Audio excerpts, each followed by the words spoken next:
Everyone, आप सभी का एक्सपर्ट द चैनल में स्वागत है। हमने इंडिफिनाइट इंटीग्रेशन का आर्टिकल स्टार्ट किया था कल, उसकी कॉन्सेप्ट और बेसिक फॉर्मूलेशंस को हमने लर्न किया था। आज हम उसी फॉर्मूलेशंस के आगे बढ़ेंगे।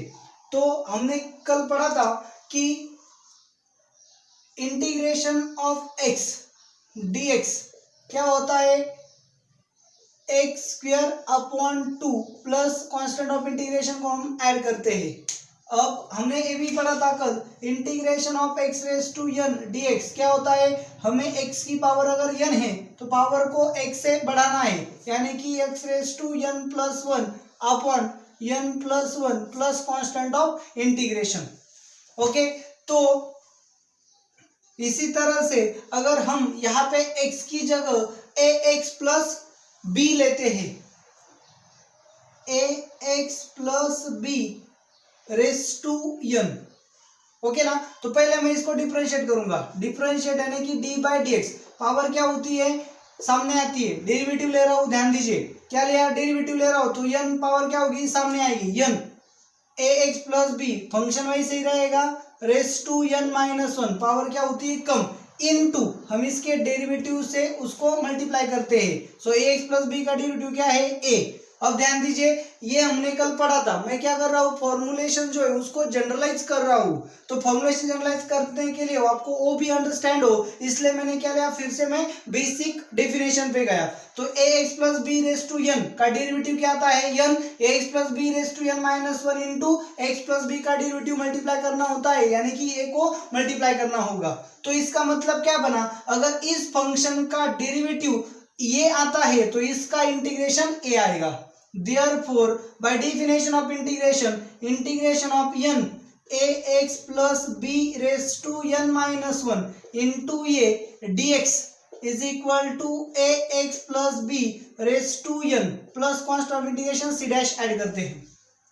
तो n क्या है, कांस्टेंट, ये क्या है, कांस्टेंट, दोनों क्या आएंगे बाहर, बाहर आने के बाद उधर जाके क्या होंगे, divide. Therefore, integration of ax plus b raised to n minus 1 dx क्या आएगा, ax plus b raised to n upon n into a plus c dash upon n। तो हम क्या करेंगे, इसको हम ऐसे भी लिखते हैं, ax plus b raised to n upon n into 1 upon a plus c।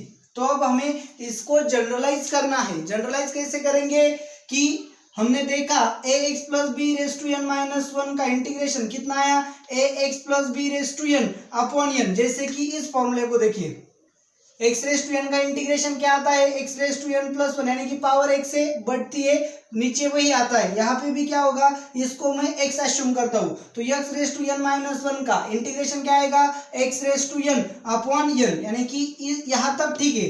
लेकिन ये यहाँ पे x नहीं है तो x प्लस बी है, तो उसका डेरिवेटिव कितना आया, x प्लस बी का डेरिवेटिव आता है a, तो उसको हमने क्या किया, डिवाइड किया। तो अब हमें यहाँ से फॉर्मुलेशंस क्या इश्यू करना है कि अगर समथिंग रेस टू n होता है तो उसका इंटीग्रेशन कैसे आएगा। तो देखो यहाँ पे A x plus B raise to N, इसका इंटीग्रेशन क्या आएगा, देखो ये X plus B raise to N minus one था, तब क्या हुआ, A x plus B raise to N, power एक से बड़ी, अपॉन एन इनटू इसका जो डेरिवेटिव आता है उस डेरिवेटिव से डिवाइड किया है। तो यहाँ पे भी क्या होगा, A x plus B raise to N का इंटीग्रेशन क्या आएगा, A x plus B, power X से बढ़ेगी, एन प्लस वन, नीचे भी वही पावर होगी, इनटू इसका जो डेरिवेटिव है इससे डिवाइड करना होगा, one upon A plus constant of integration. इस तरह से हम फॉर्मुलेशंस को क्या करेंगे, जनरलाइज करेंगे। ध्यान दीजिए, अब यहाँ पे हमारा ये क्या हुआ, फॉर्मूला तैयार हो गया। अब क्या होगा कि e रेस टू एक्स का इंटीग्रेशन हमें पता है, क्या है e रेस टू एक्स का integration, e raise to x plus C है। अगर यहाँ पे x की जगह ए एक्स प्लस बी आता है, यानी कि integration of e raise to A x plus b आता है, तो क्या करेंगे, तो सबसे पहले हम क्या करेंगे, e raise to A x plus B का डेरिवेटिव क्या आएगा, e raise to x plus B का डेरिवेटिव क्या आएगा, e raise to A x plus b into इसका डेरिवेटिव a से मल्टीप्लाई होगा। अगर इस फंक्शन का डेरिवेटिव यह आता है तो क्या होगा, इसका इंटीग्रेशन ए फंक्शन होगा। Therefore integration of e raise to A x plus b into a dx क्या होगा, e raise to A x plus B plus constant of integration add करेंगे। तो अब ये क्या है, कांस्टेंट है, बाहर आएगा, बाहर आने के बाद वहां जाके क्या होगा, डिवाइड होगा। तो integration of e raise to A x plus B dx क्या बनेगा, e raise to A x plus B upon A plus C dash upon A. इसको हम फिर से नया कांस्टेंट बोलेंगे। वैसे भी हमें सी डैश पता नहीं है, तो सी डैश के डिवाइड ए करेंगे तो वो भी कांस्टेंट हमें पता नहीं होगा, यानी कि वो नया इंडिफिनाइट कांस्टेंट होगा। So E raise to A x plus B upon A plus C आया। अब इस फॉर्मूले को भी आप जनरलाइज करके देखो क्या हुआ। ई रेस टू एक्स का इंटीग्रेशन क्या था, ई रेस टू एक्स था, लेकिन ई रेस टू समथिंग का इंटीग्रेशन क्या बना, E raise to something upon something का डेरिवेटिव प्लस सी। तो इसी तरह से आपको क्या करना है, फॉर्मूलेशंस को जनरलाइज करना है। तो मैं फिर से यहाँ पे समराइज कर देता हूं कि आपके जो फॉर्मुलेशंस है उसको आपको कैसे समझना है, कैसे लिखना है। चलो, तो आपके पास x रेस टू n था, तो उसका इंटीग्रेशन क्या था, x raise to n plus one upon n plus one plus सी था। अब क्या होगा, इंटीग्रेशन x की जगह क्या आएगा, A x plus B raise to n dx आएगा, तो उसका इंटीग्रेशन क्या होगा, A x plus B raise to n plus one upon n plus one into सिर्फ x की जगह जो फंक्शन आया है उसका डेरिवेटिव से डिवाइड करना होगा। डेरिवेटिव में हम क्या करते थे, जो समथिंग होता था उसके डेरिवेटिव से मल्टीप्लाई करते थे, लेकिन इंटीग्रेशन में जो समथिंग होता है उसके डेरिवेटिव से हम डिवाइड करते हैं। तो ए एक्स प्लस बी का डेरिवेटिव क्या आता था, वन अपॉन ए आता था, उससे डिवाइड ए आता था, उससे डिवाइड करेंगे प्लस सी। चलो, integration of e raise to x क्या था, सबको पता है, हमने कल पढ़ा था। ई रेस टू एक्स का इंटीग्रेशन क्या था, ई रेस टू एक्स प्लस सी था। अब integration of e raise to A x plus b dx क्या होगा, तो अब यहाँ पे एक्स की जगह समथिंग आया है, तो ई रेस टू एक्स का integration e raise to x था, तो ई रेस टू समथिंग का इंटीग्रेशन क्या होगा, ई रेस टू समथिंग ही होगा। ठीक है, लेकिन जो समथिंग आया था उसके डेरिवेटिव से डिवाइड करना पड़ेगा, यानी ए एक्स प्लस बी का जो डेरिवेटिव है यानी कि ए, उससे डिवाइड करेंगे प्लस सी। तो इसी हिसाब से, इसी तरह से हम अगर जो पुराने कल हमने जो फॉर्मूले पढ़े थे उसको जनरलाइज करेंगे तो हमें क्या मिलेगा कि integration of A raise to X DX क्या था हमारा, A raise to X upon log of A plus क्या था, सी था। तो अगर यहाँ पे x की जगह क्या होगा, a raise to p x plus q ऐसे आया, यानी कि a रेस टू एक्स की जगह अब क्या आया, a रेस टू समथिंग आया, तो हम क्या करेंगे, a रेस टू समथिंग का integration, a raise to x का इंटीग्रेशन हमें पता था, a raise to X upon log A, तो a रेस टू समथिंग का क्या होगा integration, a raise to something upon log A into क्या करना होगा, जो समथिंग था उसके डेरिवेटिव से डिवाइड करना होगा। हम डेरिवेटिव में मल्टीप्लाई करते थे, लेकिन यहां से डेरिवेटिव को डिवाइड करेंगे। सो वन अपॉन इसका डेरिवेटिव क्या है, पी एक्स प्लस क्यू का डेरिवेटिव आएगा P plus constant of integration add करना है, क्योंकि ए इनडिफिनाइट इंटीग्रेशन है। तो इस तरह से हम सभी फॉर्मुलेशंस को जनरलाइज कर सकते हैं। चलो, तो फिर integration of one upon X D X क्या था, integration of one upon X D X था लॉग ऑफ एक्स प्लस सी। तो अब एक्स की जगह हम फंक्शन चेंज करेंगे, one upon A x plus B D X, तो इसका क्या आएगा, एक्स की जगह अब क्या है something, so one upon something का इंटीग्रेशन क्या होगा, log of something A x plus B plus C. अब क्या करना होगा, हमें इसके समथिंग जिसको एज्यूम किया है उसके डेरिवेटिव से डिवाइड करना होगा, यानी कि log of x plus b, ये आ गया, लेकिन एक्स प्लस बी का डेरिवेटिव यानी कि ये ए से हमें डिवाइड करना होगा। सेम तरह से मैंने आपके पहले भी डेफिनेशन का आधार लिया था, उसकी और से मैंने आपको ये जनरलाइजेशंस सिखाया है। अब ऐसे भी हम ट्रिग्नोमेट्री में इसको आजमा के देखेंगे कि क्या था। चलो, sine of a x plus b जो था, इसका डेरिवेटिव अगर लेते हैं हम तो क्या होगा, साइन ऑफ समथिंग का डेरिवेटिव क्या था, cos of something into something के डेरिवेटिव से हम क्या करते थे, मल्टीप्लाई।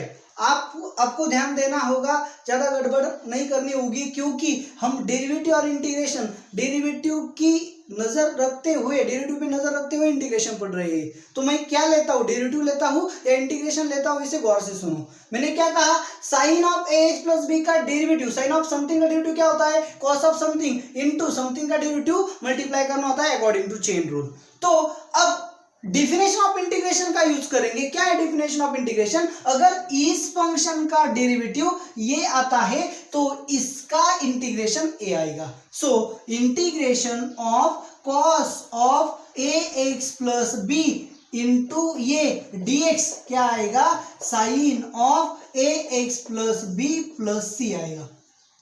तो ये तो कांस्टेंट है, कांस्टेंट आएगा बाहर, वहां जाके क्या होगा, डिवाइड, इसको मैं सी डैश बोलता हूं। Therefore integration of cos of a x plus b into dx क्या बनेगा, sine of a x plus B upon A plus C dash upon a. तो मैं इसको नया कांस्टेंट सी लिख देता हूं। तो चलो, आपको ध्यान में क्या रखना है, sine of something, sine of x का इंटीग्रेशन क्या था, कॉस ऑफ एक्स था। सॉरी, हमने पढ़ा था कि क्या, कॉस ऑफ एक्स का इंटीग्रेशन क्या था, कल हमने पढ़ा था, क्या पढ़ा था कि कॉस ऑफ एक्स का इंटीग्रेशन क्या था, sine of x plus c, ऐसा था। ये कल हमने पढ़ा है कि कॉस ऑफ एक्स का इंटीग्रेशन क्या था, साइन ऑफ एक्स था। तो अब कॉस ऑफ समथिंग का इंटीग्रेशन क्या बना, sine of something upon something का डेरिवेटिव आया, यानी कि समथिंग के डेरिवेटिव से हमने डिवाइड किया है, प्लस सी। तो कोई भी फॉर्मूला आप लो तो आपको इसी तरह से आने वाला है। तो आपको सिर्फ क्या ध्यान में रखना है, सिर्फ एक ट्रिक्स, एक थीम ध्यान में रखनी है कि अगर आपके फंक्शन का इंटीग्रेशन आपको पता है, आपका फंक्शन थोड़ा सा चेंज हो जाता है, तो आपको जो चेंज हुआ है उसको हम समथिंग बोलते हैं, समथिंग के डेरिवेटिव से सिर्फ डिवाइड करना है। लेकिन याद रखो, हम समथिंग कब तक बोल सकते हैं इंटीग्रेशन में, डेरिवेटिव में हमें कोई तकलीफ नहीं थी, लेकिन इंटीग्रेशन में हम किसी भी फंक्शन को समथिंग नहीं बोल सकते।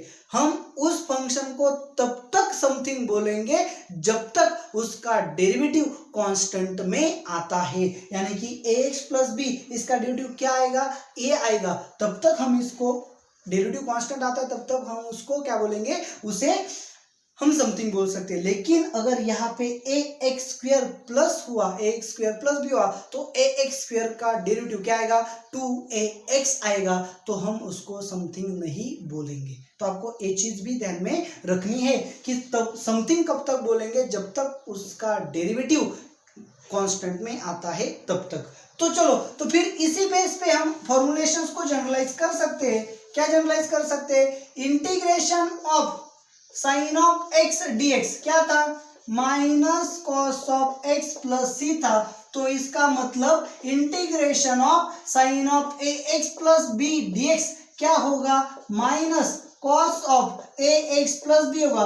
साइन ऑफ समथिंग का integration cos of minus cos of something, so sine of something का integration minus cos of something upon something का डेरिवेटिव कांस्टेंट में आता है तब तक समथिंग बोलेंगे, plus c. Integration of cos of x dx क्या था, इंटीग्रेशन ऑफ कॉस dx था sine of x plus c. So integration of cos of a x plus B dx, अभी अभी मैंने प्रूफ दिया था इसका, क्या आएगा, sine of a x plus B upon इसका डेरिवेटिव ए प्लस सी आएगा। चलो, फिर इसी तरह से हमने कल जो फॉर्मूले पढ़े थे उनको जनरलाइज करेंगे। So integration of sec square x dx क्या था, tan ऑफ एक्स प्लस सी था। So integration of sec square of a x plus B dx क्या होगा, integration of sec square tan था, तो integration of sec square of something क्या होगा, tan of something A x plus B upon इसका derivative से मुझे divide करना भूलना नहीं है, plus c. So integration of cosec square of a x plus b क्या होगा, कोसेक स्क्वायर, अब मैं डायरेक्टली लिखता हूं बोर्ड पे कि कोसेक स्क्वायर का इंटीग्रेशन क्या था, माइनस कॉट ऑफ एक्स था। तो कोसेक स्क्वायर ऑफ समथिंग का क्या होगा, minus cot of something divided by derivative of something, यानी कि ये प्लस सी। सेम तरह से इसी वे से मैं क्या करूंगा, integration of sec of a x plus b into tan of a x plus b into d x. Sec x tan x का इंटीग्रेशन क्या था, सेक एक्स टेन एक्स का इंटीग्रेशन था सेक एक्स प्लस सी।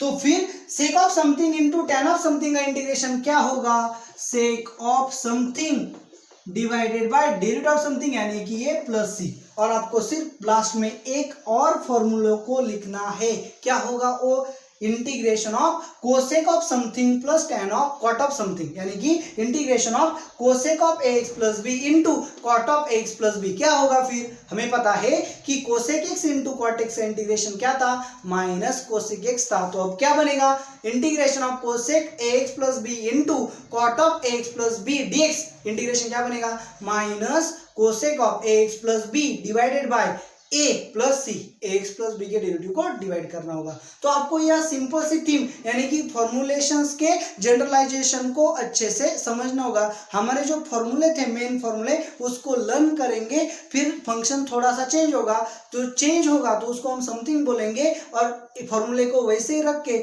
जो something बोला है उसके derivative से डिवाइड करेंगे। और इसके लिमिटेशंस को भी आपको समझना है। आप तब तक समथिंग बोल सकते हैं जब तक समथिंग का डेरिवेटिव कांस्टेंट में आता है। जब समथिंग का डेरिवेटिव कांस्टेंट में नहीं आएगा तब आप उसको समथिंग नहीं बोल सकते, यहाँ पे लिमिटेशंस आते हैं। तो आपको ये ट्रिक्स, ये बात और जनरलाइजेशन समझ आया ही होगा। आपको जो भी प्रॉब्लम होगी आप मुझे कमेंट में जरूर बताएंगे, और इस चैनल को ज़्यादा से ज़्यादा सब्सक्राइब करेंगे। मैं अपने सभी सब्सक्राइबर का तहे दिल से शुक्रिया अदा करता हूँ कि उन्होंने मुझे इस तरह से सपोर्ट किया, मुझे प्रमोट किया, जो भी मेरी खामियां थी उनको एडजस्ट करके मुझे आपके सामने एक कोशिश करने की एक चांस दिया। तो मैं आपका तहे दिल से शुक्रगुजार हूँ। Thank you.